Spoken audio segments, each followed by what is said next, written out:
गुरु गोविंद सिंह के साहबजादों की शहादत की याद में नई दिल्ली में आयोजित वीर बाल दिवस समारोह में शामिल हुए प्रधानमंत्री। युवाओं की मार्च पास्ट को किया रवाना। मुख्यमंत्री हेमंत सोरेन आज चतरा में आयोजित सरकार आपके द्वार कार्यक्रम में होंगे शामिल। कई योजनाओं का करेंगे शुभारंभ और संपत्तियों का भी करेंगे वितरण। नक्सलियों के खिलाफ चलाए जा रहे राज्यव्यापी अभियान में पुलिस को एक और सफलता। लातेहार में जेजेएमपी के एरिया कमांडर सहित 3 उग्रवादी गिरफ्तार। और रांची समेत पूरे राज्य में सर्द हवाओं का प्रवाह कम होने से ठंड से मिली थोड़ी राहत। अगले 4 दिनों तक मौसम में बड़े बदलाव की संभावना नहीं।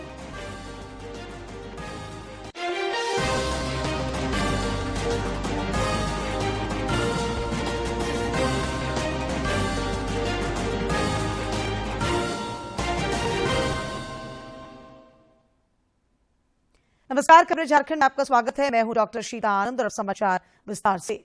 राष्ट्रपति द्रौपदी मुर्मू ने भारतीय न्याय संहिता, भारतीय नागरिक सुरक्षा संहिता और भारतीय साक्ष्य विधेयक 2023 को स्वीकृति दे दी है। संसद ने पिछले सप्ताह आपराधिक न्याय संबंधी ये तीनों नए विधेयक पारित किए थे। नए अधिनियमों में प्रथम सूचना रिपोर्ट से लेकर केस डायरी, आरोप पत्र और अदालत के फैसले तक की पूरी प्रक्रिया डिजिटल बनाने का प्रावधान है। प्रधानमंत्री नरेंद्र मोदी ने आज नई दिल्ली में भारत मंडपम में वीर बाल दिवस कार्यक्रम में हिस्सा लिया। इस अवसर पर उन्होंने युवाओं के मार्च पास्ट को रवाना किया। वीर बाल दिवस श्री गुरु गोविंद सिंह के पुत्रों साहिबजादा बाबा जोरावर सिंह जी और बाबा फतेह सिंह जी के शहादत दिवस के रूप में मनाया जाता है। पिछले वर्ष जनवरी में श्री गुरु गोविंद सिंह के प्रकाश पर्व वाले दिन प्रधानमंत्री ने हर साल 26 दिसंबर को वीर बाल दिवस के रूप में मनाने की घोषणा की थी। आज के कार्यक्रम को संबोधित करते हुए साहिबजादों के अनुकरणीय साहस की चर्चा की। के अद्वितीय बलिदान के हर आयु के हमारे पूर्वजों ने तब सर्वोच्च बलिदान दिया था। उन्होंने अपने लिए जीने के बजाय इस मिट्टी के लिए मरना पसंद किया। साथियों, जब तक हमने अपनी विरासत का सम्मान नहीं किया, दुनिया ने भी हमारी विरासत को भाव नहीं दिया। आज जब हम अपनी विरासत पर गर्व कर रहे हैं, तब दुनिया का नजरिया भी बदला है। मुझे खुशी है कि आज देश गुलामी की मानसिकता से बाहर निकल रहा है। आज के भारत को अपने लोगों पर, अपने सामर्थ्य पर, अपनी प्रेरणाओं पर पूरा भरोसा है। आज के भारत के लिए साहिबजादों का बलिदान राष्ट्रीय प्रेरणा का विषय है। मुख्यमंत्री हेमंत सोरेन आज चतरा के समरिया में आयोजित आपकी योजना आपकी सरकार आपके द्वार कार्यक्रम में हिस्सा लेंगे। इस दौरान वे कई योजनाओं का शिलान्यास और उद्घाटन करेंगे। इसके साथ ही मुख्यमंत्री विभिन्न योजनाओं के लाभुकों के बीच ऋण और परिसंपत्तियों का वितरण भी करेंगे। उधर जमशेदपुर की परसुडी मध्य हल्दानी पंचायत के डुंगरी टोला मैदान में आपकी योजना आपकी सरकार आपके द्वार कार्यक्रम के तहत कल शिविर का आयोजन किया गया। शिविर में स्थानीय विधायक मंगल कालिंदी शामिल हुए। इस मौके पर उन्होंने कहा कि सरकार आपके द्वार कार्यक्रम का तीसरे चरण अब अंतिम पड़ाव में है। तीसरे चरण में लाखों लोगों को लाभ पहुंचाने का प्रयास जारी है।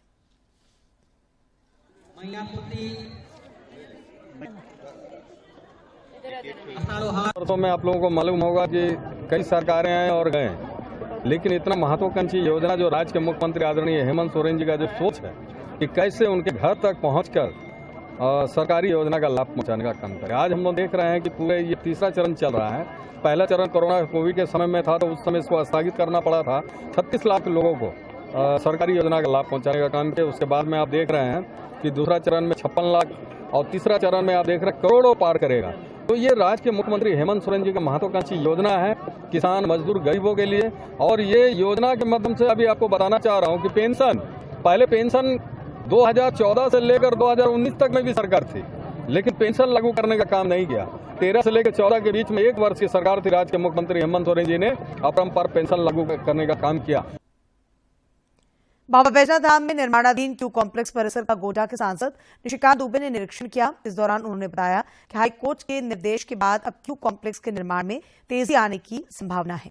उन्होंने आरोप लगाया कि राज्य सरकार की उदासीनता के कारण अब तक क्यू कॉम्प्लेक्स का निर्माण लटका हुआ है।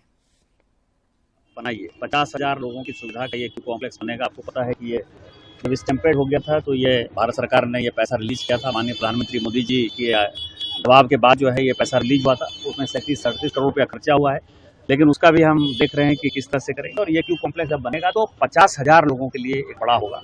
दूसरा जो ये ऐतिहासिक धरोहर है मनसिंघी तालाब, इस तालाब की स्थिति आप देख रहे हैं कि कैसे ये बीच में जो है फव्वारा बनेगा, झरना बनेगा, इसके चारों तरफ जो है लोग चलेंगे। और जब ये यूज होगा श्रद्धालुओं के लिए तो यूज होगा, और जब यूज नहीं होगा तो यहाँ जो लोग शादी के लिए आते हैं, विवाह के लिए आते हैं, छठी के लिए आते हैं, जनेऊ के लिए आते हैं, मुंडन के लिए आते हैं, उनके लिए भी हम जगह जगह पर जो है व्यवस्था करेंगे।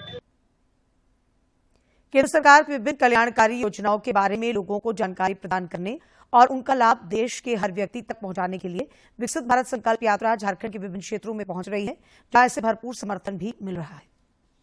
गढ़वा जिले के ग्रामीण क्षेत्र सोंदाग और रंका कला पंचायत में विकसित भारत संकल्प यात्रा जैसे ही पहुंची, ग्रामीणों ने उत्साहपूर्वक इसका स्वागत किया। ग्रामीणों ने केंद्र सरकार द्वारा संचालित जन कल्याणकारी योजनाओं के बारे में गंभीरता से जाना और 2047 तक भारत को विकसित राष्ट्र बनाने में सहयोग देने का संकल्प लिया।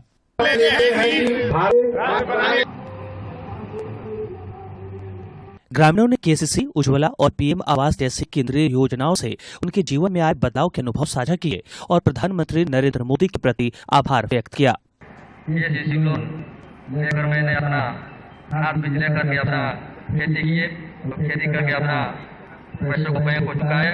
द्वारा बिजली की व्यवस्था किया गया है। उस समय से हम लोग का बच्चों बहुत अच्छी तरह से पढ़ाई कर रहे हैं।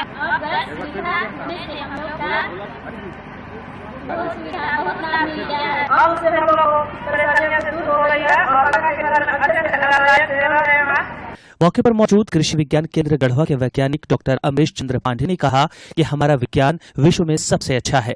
हमें अपनी तकनीक और अपने बारे में लोगों को बताने की जरूरत है।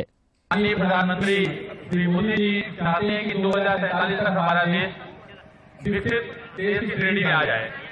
अभी हमारा देश विकासशील देश है और हम लोगों ने कभी भी अपनी तकनीक को उनसे नीचे नहीं देखा। लेकिन कभी क्या रह जाती है हम लोगों में कि हम लोग अपनी जो हमारी काबिलियत है, जो हमारी क्षमता है, उसका हम प्रदर्शन नहीं करते हैं।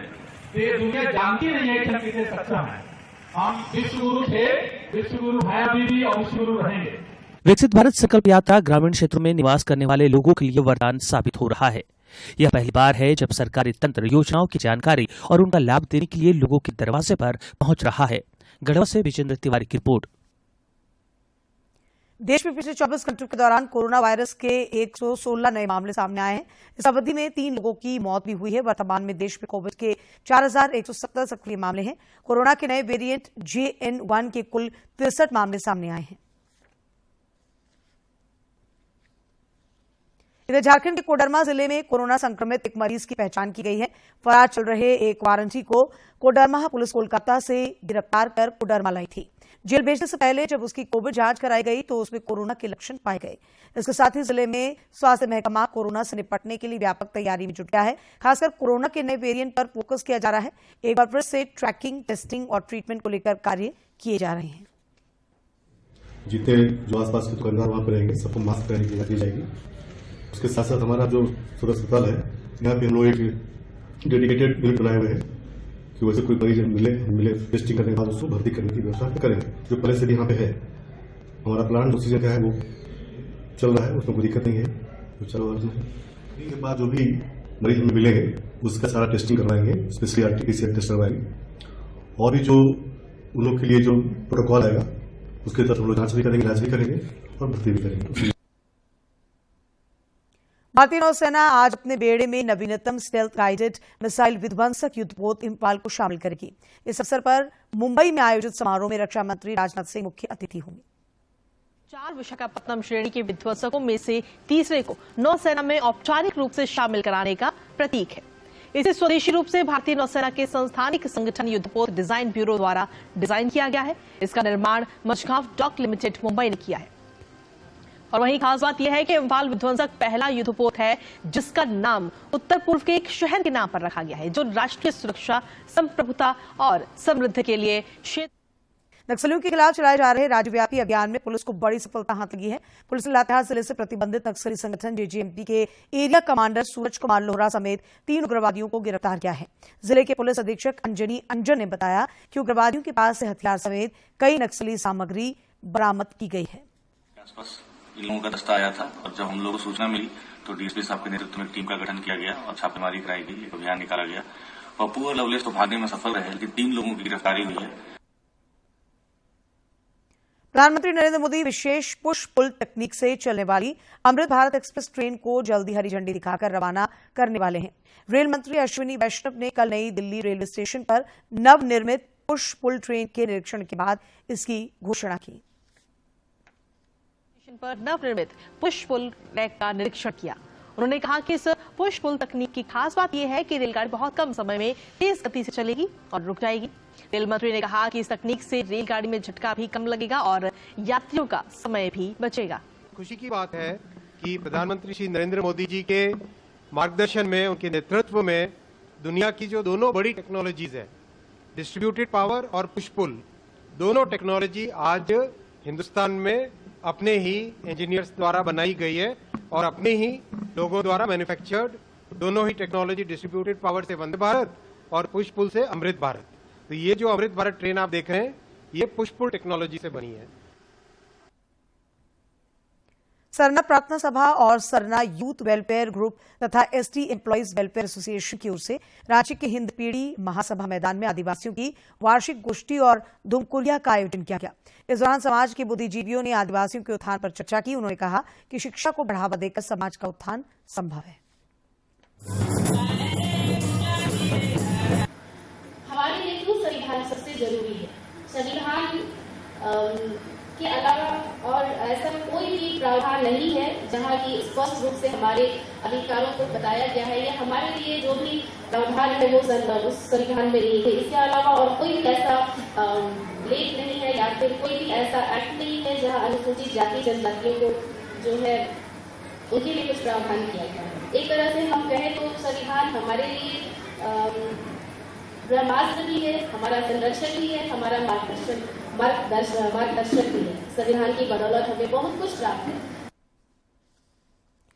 अब राज्य के विभिन्न जिलों की महत्वपूर्ण खबरों पर डालते हैं नजर फटाफट अंदाज में।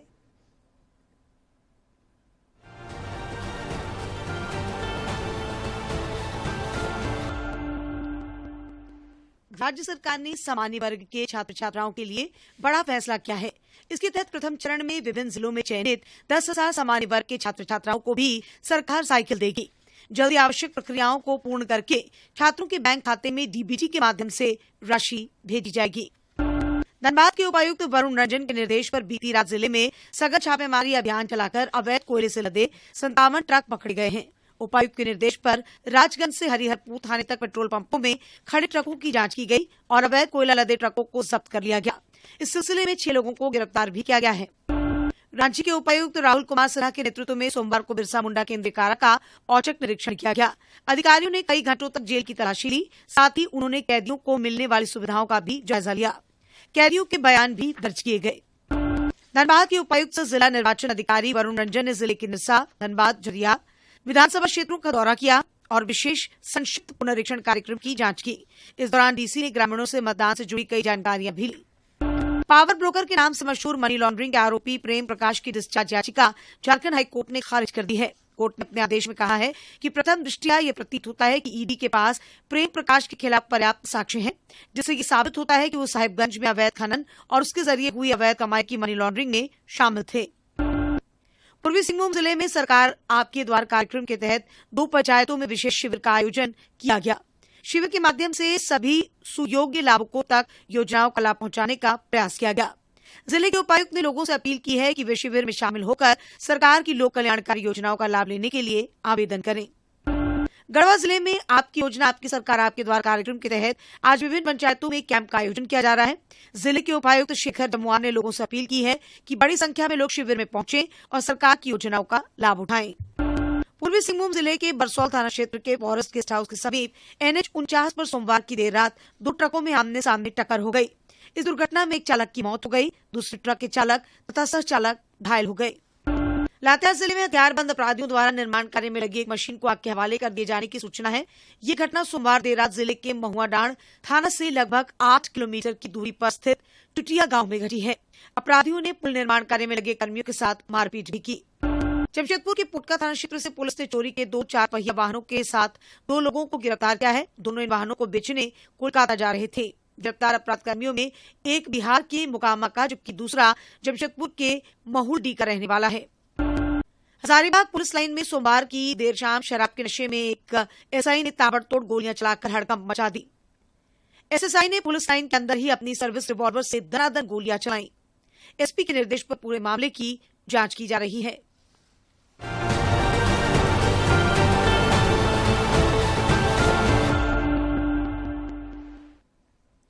प्रधानमंत्री नरेंद्र मोदी ने लोगों से आकाशवाणी से मन की बात कार्यक्रम के लिए अपने विचार और सुझाव साझा करने के लिए आमंत्रित किए हैं। इस कार्यक्रम का प्रसारण 31 दिसंबर को किया जाएगा। श्रोता माई गव ओपन फोरम पर अपने विचार साझा कर सकते हैं।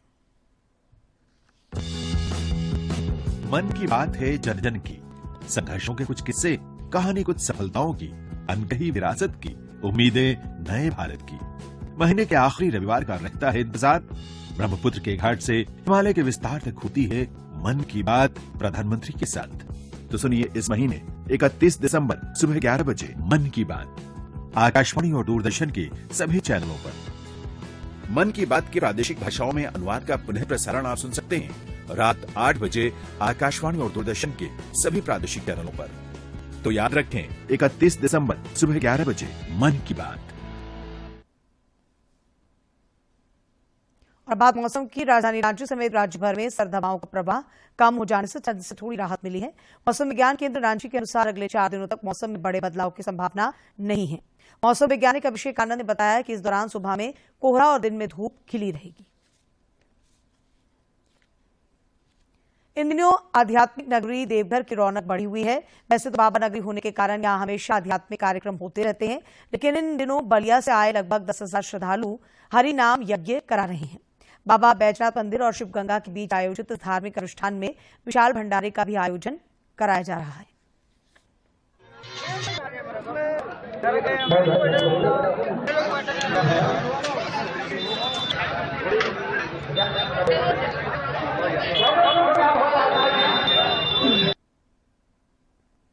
पद्म पुरस्कार से सम्मानित अनिल कुमार जोशी देवघर में प्रकृति संरक्षण को लेकर जागरूकता अभियान चला रहे हैं। इस मौके पर उन्होंने प्रकृति की वर्तमान दशा को लेकर चिंता व्यक्त की।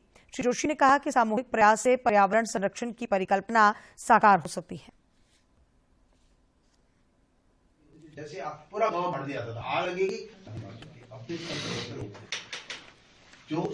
कि देश में एक नेचर नेटवर्क की कल्पना की गई है कि सामूहिक रूप से हम प्रकृति के साथ भी वैसा ही जब जोर लगाएं जो हम इस देश की आर्थिकी को बढ़ाने के लिए कर रहे हैं।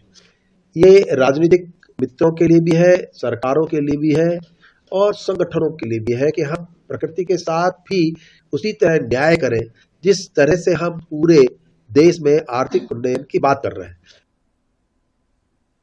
कोडरमा जिले के मरकच्चो प्रखंड के सिमरकुंडी गांव में वन रक्षा बंधन कार्यक्रम का आयोजन किया गया। इसमें जिले के उपायुक्त मेघा भारद्वाज, पुलिस अधीक्षक अनुदीप सिंह और वन प्रमंडल पदाधिकारी सूरज कुमार सिंह समेत कई पदाधिकारी शामिल हुए। इस दौरान पेड़ों को रक्षा सूत्र बांधकर उनके संरक्षण का संकल्प लिया गया।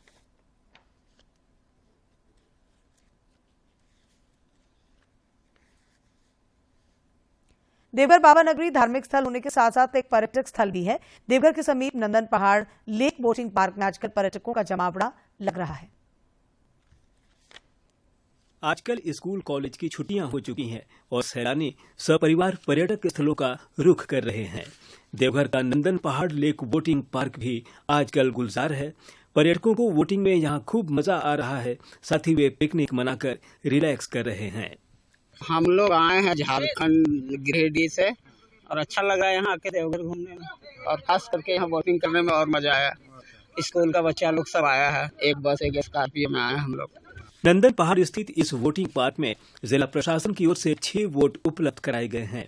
संचालक गोविंद यादव ने बताया कि यह वोटिंग पार्क लगभग बंद हो चुका था, लेकिन जिला प्रशासन की कोशिश के बाद इसे पुनः चालू कर दिया गया है।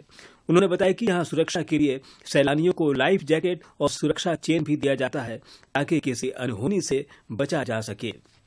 आते तो बहुत आदमी हैं सर, मजा भी लेते हैं, बोटिंग का भी मजा लेते हैं, नंदन पहाड़ का झूला का मजा लेते हैं। 4 नया बोट भी दिए हैं डीसी साहब, आ रहे हैं कस्टमर श्रद्धालु भी आते हैं। अभी तो सर 6 बोट हैं और 50 रुपये और 25 रुपये हिसाब से चलता है। कितना देर घुमाते हैं सर? 20 मिनट देते हैं। और उसके लिए सुरक्षा के लिए क्या देते हैं? लाइफ बेल्ट है सर, लाइफ जैकेट भी मेरे पास में है। देवघर बाबा नगरी को दुनिया भर में धर्म अध्यात्म की वजह से प्रसिद्धि हासिल है, लेकिन पर्यटन के लिहाज से असीम संभावनाओं वाला यह क्षेत्र अभी भी इस मामले में अछूता सा ही है। आवश्यकता है नंदन पहाड़ लेक वोटिंग पार्क और अन्य मनोरम स्थलों को प्रचारित करने की, ताकि लोग बाबा नगरी को बेहतर तरीके से जान सके। देवघर से मनीष दुबे की रिपोर्ट। और अंत मुख्य समाचार एक बार फिर। गुरु गोविंद सिंह के साहबजादों की शहादत की याद में नई दिल्ली में आयोजित वीर बाल दिवस समारोह में शामिल हुए प्रधानमंत्री, युवाओं की मार्च पास्ट किया रवाना। मुख्यमंत्री हेमंत सोरेन आज चतरा में आयोजित सरकार आपके द्वार कार्यक्रम में होंगे शामिल। कई योजनाओं का करेंगे शुभारंभ, परिसंपत्तियों का भी करेंगे वितरण। नक्सलियों के खिलाफ चलाए जा रहे राज्यव्यापी अभियान में पुलिस को एक और सफलता। लातेहार में जेजेएमपी के एरिया कमांडर सहित 3 उग्रवादी गिरफ्तार। और रांची समेत पूरे राज्य में सर्द हवाओं का प्रभाव कम होने से ठंड से मिली पूरी राहत। अगले 4 दिनों तक मौसम में बड़े बदलाव की संभावना नहीं है।